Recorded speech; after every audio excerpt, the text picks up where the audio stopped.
ng BQ branch. Working po ito ng 7 days. Front head area, capping, clean,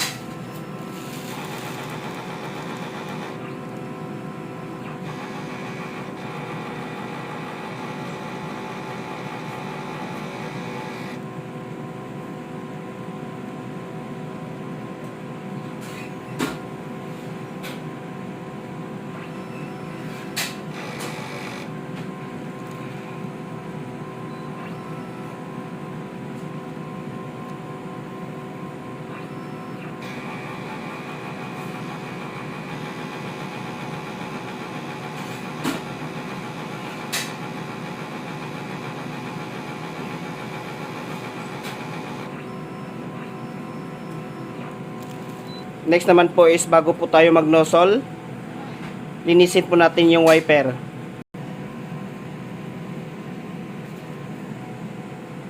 Next naman po is check po natin yung nozzle ng machine.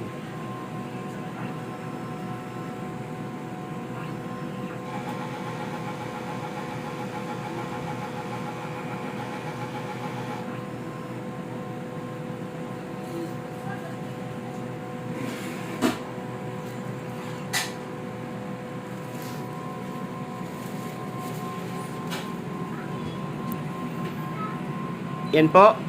Yan po ang kanyang nozzle. Kompleto po siya. Ito naman po ang waste tank natin. Last disposal is last week.